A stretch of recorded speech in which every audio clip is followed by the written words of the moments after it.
Hi, my name is Geert Arlman. I am the commercial head of our S&P Global Ratings ESG business in EMEA. Our ESG business comprises of three main elements. Firstly and foremost, ESG within the construct of our credit ratings. Secondly, standalone ESG assessments, which are called ESG evaluation. And thirdly, our second-party opinion business, which companies use when accessing sustainable debt capital markets.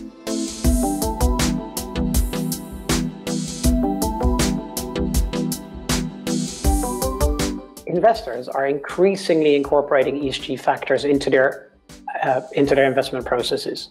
This is both to identify material risks and growth opportunities. At S&P Global Ratings, we have about 20,000 individual investor interactions per year. If you look back at the last 5 years, here's what we've learned. Firstly, ESG is mentioned more and more often in these meetings. Based on 2021 figures, in over 90% of these interactions, ESG was mentioned. Secondly, ESG factors are a main consideration in any investment decisions these days. Important to note is that that doesn't just limit itself to dedicated ESG funds, but also mainstream funds. And thirdly, specifically to the gaming industry, social and governance factors have long been looked at as key business drivers. We expect that only to increase over the next couple of years.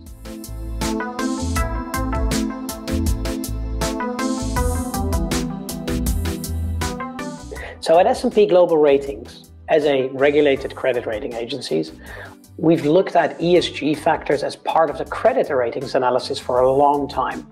And recently, responding to market demands, we've added a standalone ESG assessment. Within the credit rating, we look at a company's relative ability and willingness to repay debt when due, i.e. this is the traditional credit investor lens. Within our standalone ESG assessments, which we are calling ESG evaluation, we take a much broader and deeper look into a company's ESG performance and its ability to respond to ESG threats and opportunities. For the gaming sector, some key indicators that we look at include, on the environmental side, extreme weather events, which can dampen visitation and therefore hurt revenue and damage or even destroy physical gaming assets. On the social side, of course, there's difficult to predict events such as terrorism, geopolitical unrest, and health scares, which can have a negative impact on footfall. But on the other side, there's the societal impact that a gaming operator can have as well.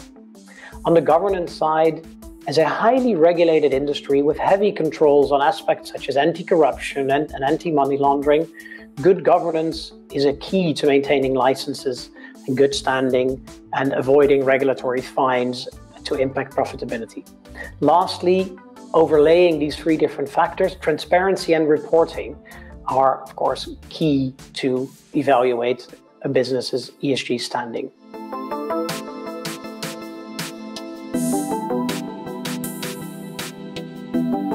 I think it's absolutely both. We would argue that a good ESG standing is important for all companies, and perhaps more than average important in the gaming industry. Like I've said, the issue is less on the environmental side, where the exposure is below average, but especially on the social and governance side, factors are quite important.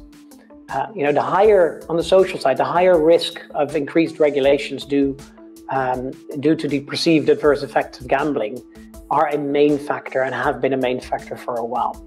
And on the governance side, like I said before, the highly regulated and dynamic environment and good governance is key to maintaining licenses to operate. Lastly, outside of ESG, the capital markets are pricing in good ESG. Now, for example, we've seen that ESG-linked transactions can benefit from better market access and hence reduce financing costs, directly impacting profitability.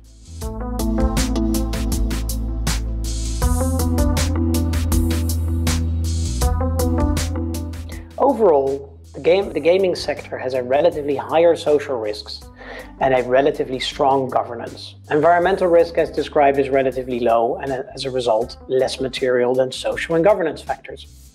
Now, stopping short of actually providing advice, which is something that a regulated rating agency is prohibited from doing, here are a couple of items for companies to consider.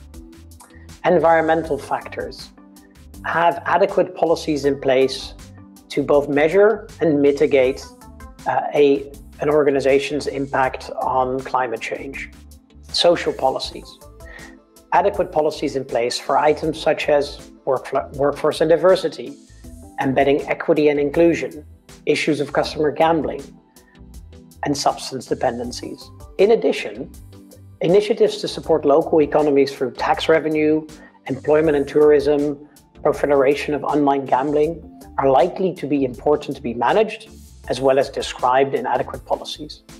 Governance factors, as mentioned before, adequate disclosure of measurement and of performance of any of the factors I've just mentioned. Now, the starting point for many of an organization is a very good CSR report. But increasingly, of course, we see market participants looking for more, such as external opinions as the one that we provide.